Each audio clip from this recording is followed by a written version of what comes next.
Bom dia. É um prazer estar aqui. Obrigado pelo convite. Eu vou falar um pouco sobre a parte teórica dos modelos inovadores de acesso, que a gente vem chamando, em especial modelos de compartilhamento de risco. Esse é um tema que está bem popular nas discussões que a gente vem acompanhando, e eu acho que é importante que a gente entenda qual é a motivação de um acordo como esse, o que está por trás, porque são acordos complexos, e eu acho que a gente precisa entender bem em que casos se aplicam esses acordos. Então, o que constitui um acordo de compartilhamento de risco? Ele é basicamente um contrato entre duas partes que concordam em realizar uma determinada operação, mesmo diante de incertezas sobre o valor final. Claro, uma definição genérica, mas considerando que não existe uma regra para um acordo de compartilhamento de risco. Existe o que as duas partes aceitam. Então, no que a gente está discutindo, por exemplo, da incorporação de um novo medicamento para ser reembolsado pelo Sistema Único de Saúde, isso requer que seja feito um contrato entre o Ministério da Saúde e o fabricante da tecnologia, e existem algumas bases para esse acordo, mas a regra é que tem que ser um acordo que os dois aceitem. O governo entenda que está dividindo o risco com o fabricante e o fabricante aceite correr aquele risco, basicamente. O que acontece? Qual é a motivação, geralmente, para a realização de um acordo de compartilhamento de risco? A existência de incertezas. Então, a gente tem uma série de incertezas quando incorpora uma determinada tecnologia ao SUS, e uma das formas de minimizar essas incertezas e antecipar o acesso dos pacientes às tecnologias seria um acordo como esse, porque uma das partes, que é geralmente o fabricante, tem confiança suficiente sobre a eficácia do seu tratamento a ponto de estar disposto a dividir o risco com o governo, no sentido de que ele vai receber um prêmio ou uma perda financeira, dependendo do resultado real que aquele tratamento alcance. Então, essa é a definição mais genérica. No que um acordo de compartilhamento de risco se diferencia de uma avaliação de tecnologia em saúde tradicional, que é o que a gente vem fazendo hoje no país, é o que está sob responsabilidade da Conitec até o momento, né? E continua sendo feito. Então, o que a gente avalia numa avaliação de tecnologia em saúde tradicional?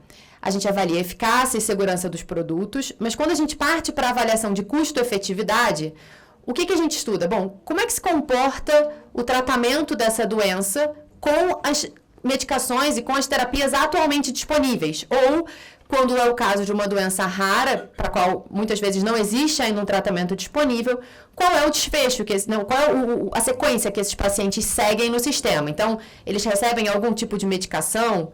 Eles são acompanhados de que forma no sistema, né, com consultas, exames? E uma vez que esses pacientes complicam, que eles têm uma progressão da doença, como é que eles são tratados? E esse é o cenário atual. E a gente entende ainda quais são os custos relacionados a esse tratamento, de todas essas etapas, né? O medicamento, quando disponível, o acompanhamento desse paciente e o tratamento das complicações. E a gente precisa saber também qual é o desfecho que esses pacientes alcançam hoje com a terapia atual. Então, se a gente pensar em sobrevida global, quantos anos, em média, os pacientes que têm essa doença, com o tratamento hoje disponível no SUS, vivem? E aí a gente compara esse cenário atual com um cenário projetado, no qual eu estimo qual vai ser o impacto esperado da entrada de uma nova tecnologia.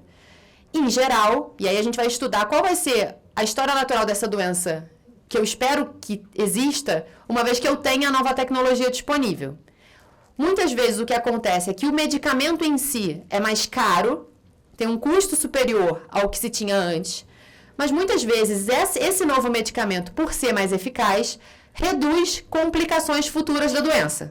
Então, a gente avalia isso no modelo de custo-efetividade. Quanto eu gasto a mais com a medicação, qual é o benefício clínico que o tratamento traz, e se esse benefício clínico tem repercussões também financeiras, né? Eu evito progressões da doença, eu evito custos futuros.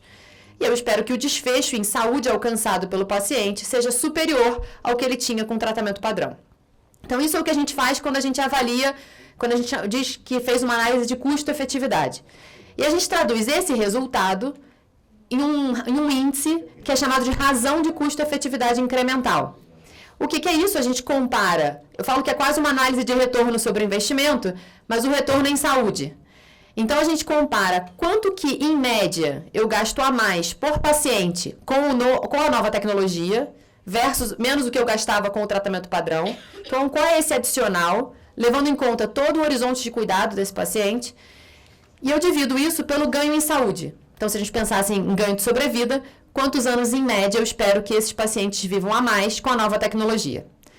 E no modelo tradicional, a gente compara esse índice com um limite de disposição para pagar. Ou seja, quanto eu estou disposto a pagar a mais por um ano de vida salvo desse paciente? E aí, se for sobre a vida global, esse vai ser o desfecho, mas existem vários desfechos intermediários, em especial no caso de doenças raras, que a gente avalia num estudo como esse. E esse é o modelo tradicional de incorporação de tecnologia que a gente vem seguindo até hoje. Mas, naturalmente, existem várias incertezas nesse processo. Porque, por mais que a gente chame de análise de custo-efetividade, o que a gente tem de informação é a eficácia do estudo no ambiente controlado dos ensaios clínicos. A gente não sabe, por exemplo, se no mundo real, na implementação dessa nova terapia no mundo real, no qual os pacientes não têm o nível de controle que existe num estudo clínico, se o resultado clínico vai ser o mesmo, por exemplo. E aí, por causa da existência dessas incertezas, é que se começa a pensar nos acordos de compartilhamento de risco. Porque a outra opção seria, eu vou esperar mais tempo para ter mais informação para ir tomar uma decisão sobre se eu incorporo ou não. Mas, no fundo, eu já tomei a decisão, quando eu faço isso, de não incorporar agora. E eu privo os pacientes do acesso a esses medicamentos. E aí, pensando, entender quais são essas incertezas leva a uma compreensão de por que existem determinados modelos de compartilhamento de risco. Então, vamos pensar qual é o custo que o governo tem com um novo medicamento. Como é que a gente chega nesse custo? Ele tem alguns componentes, né? O primeiro é o custo unitário dessa nova terapia, dessa nova tecnologia. Se for um medicamento, tem uma determinada posologia, né? Então, quantas vezes o paciente recebe aquele medicamento, qual a dose? Eu também preciso saber por quanto tempo cada paciente se trata, em média, e o número de pessoas que vão ser tratadas. A multiplicação desses fatores me dá uma estimativa de qual o gasto que eu vou ter com essa nova tecnologia.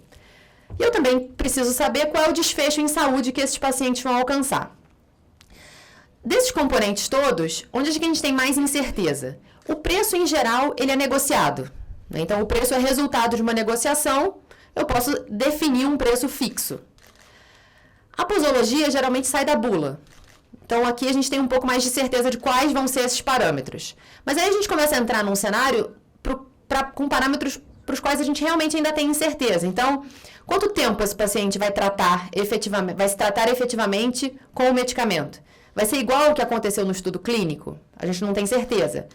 Qual o número de pessoas que efetivamente vão ser tratadas? Por mais que no cenário de doenças raras, para algumas doenças, a gente tenha algum grau de informação sobre o número de pacientes que existem no Brasil, a gente não tem certeza se eles representam a totalidade de indivíduos que têm essa doença. Então, a gente tem uma incerteza epidemiológica quanto a quantos pacientes existem com a doença e quantos vão ser elegíveis a tratamento. E, por último, a gente tem uma incerteza em relação ao desfecho. Qual é o desfecho em saúde que esses pacientes, se tratados, vão alcançar? Em função dessas incertezas, surgiram algumas formas de acordo, alguns modelos de compartilhamento de risco.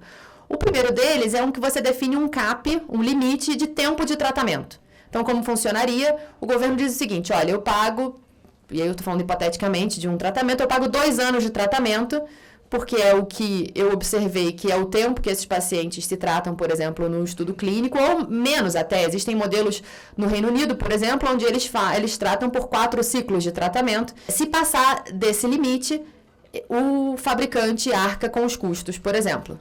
Então, eu defino o meu máximo de custo por paciente. E aí, eu elimino essa incerteza, que é a incerteza quanto à duração do tratamento, eu pelo menos tenho um máximo. O segundo modelo é que você define um CAP de número de pacientes, ou seja, até 100 pacientes, 200 pacientes, é um número que tem que ser acordado entre as partes, o governo paga, passou desse número, o fabricante vai fornecer o tratamento sem custo adicional, por exemplo. E o último, que é o mais complexo, que é o baseado em desfechos, que é aquele onde você tem uma remuneração condicionada à performance clínica do tratamento. O que significa que eu vou definir também qual é o desfecho relevante para aquela doença específica, eu vou definir um tempo até o qual eu vou avaliar se cada paciente atingiu aquele desfecho, e uma das formas de implementar esse modelo é fazer o seguinte, olha, se o paciente atingiu, por exemplo, na oncologia, se em até 4 meses a doença dele não progrediu, eu, governo, continuo pagando pelo tratamento. Se ele progrediu antes de 4 meses, o fabricante me reembolsa ou me devolve em produto ou me dá um desconto futuro o valor que eu gastei para aquele paciente que progrediu antes dos 4 meses. Então, existem várias formas, mas todo modelo de compartilhamento de risco baseado em desfecho pressupõe que o sistema acompanhe individualmente cada paciente, que documente os seus resultados clínicos, os seus desfechos, e que tome uma decisão sobre pagamento condicionado a esses desfechos. Então, ele é bastante complexo, porque ele exige uma infraestrutura de coleta de dados que não é trivial e que hoje o Brasil ainda não tem preparada para começar a funcionar. Isso está sendo criado agora. E aí, essas bases formam as bases aí dos principais acordos de compartilhamento de risco. Falando mais teoricamente dos modelos existentes, a gente tem modelos baseados na parte financeira, puramente, em que a gente diferencia aqueles que têm escopo populacional. E esses, uma coisa que é importante, que eu acho que cabe uma discussão, é que hoje a gente no Brasil está começando a fazer modelos de compartilhamento de risco. E o que me preocupa só é que a gente esteja acelerando muito a implementação de modelos mais complexos. Porque quando a gente pensa que o modelo de compartilhamento de risco ele surge com a intenção de minimizar incertezas, a gente pode começar a minimizar essas incertezas com um modelo baseado na parte financeira, por exemplo.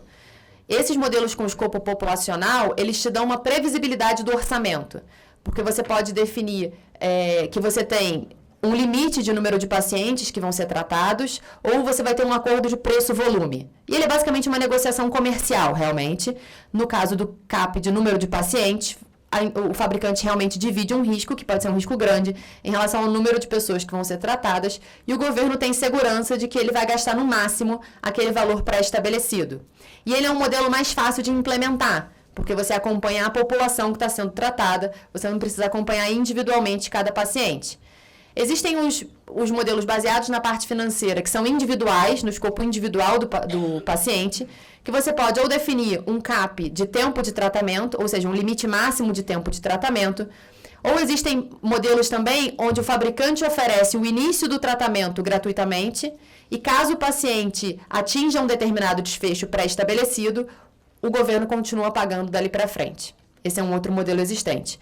E tem os modelos baseados em desfechos, em que a gente tem incorporações condicionadas, que são chamadas nesses casos, que é, por exemplo, a incorporação condicionada ao desenvolvimento de mais evidências. Ou seja, o governo fala o seguinte, olha, eu aceito incorporar o medicamento, contanto que os dados clínicos sejam documentados, a gente reavalie esses dados clínicos em 3 anos.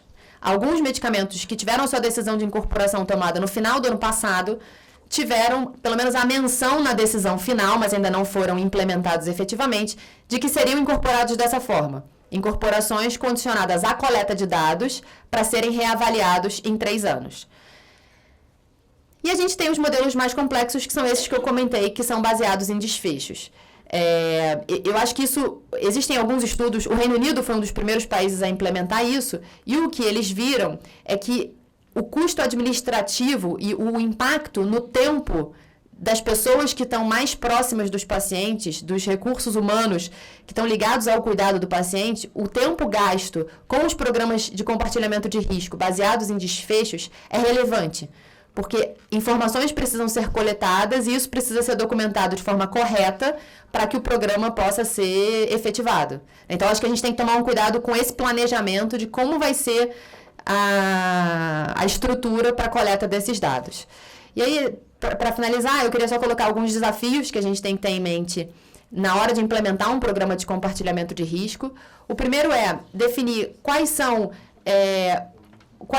os critérios de inclusão desses pacientes. Então, ontem foi publicado o primeiro acordo de compartilhamento de risco para atrofia muscular espinhal e não foram definidos ainda esses critérios, eles vão ser publicados ainda, mas a portaria mencionava que é necessário exatamente definir quais são os critérios específicos para que os pacientes adequados sejam tratados. Além disso, precisam ser definidos quais os desfechos clínicos que vão ser medidos, porque também não dá para imaginar que a gente vai querer medir desfecho final. Então, por exemplo, algum comprometimento funcional do paciente, ou a questão respiratória no longo prazo, ou mortalidade no longo prazo, porque a gente não vai conseguir fazer um acordo que tenha que esperar 5 anos para saber se resultou em algo favorável ou não. A gente precisa de desfechos de curto prazo que sejam bons preditores dos desfechos finais relevantes para os pacientes. Isso tem que ser avaliado caso a caso. Além disso, a gente precisa da implementação de um processo e de infraestrutura para a coleta desses dados.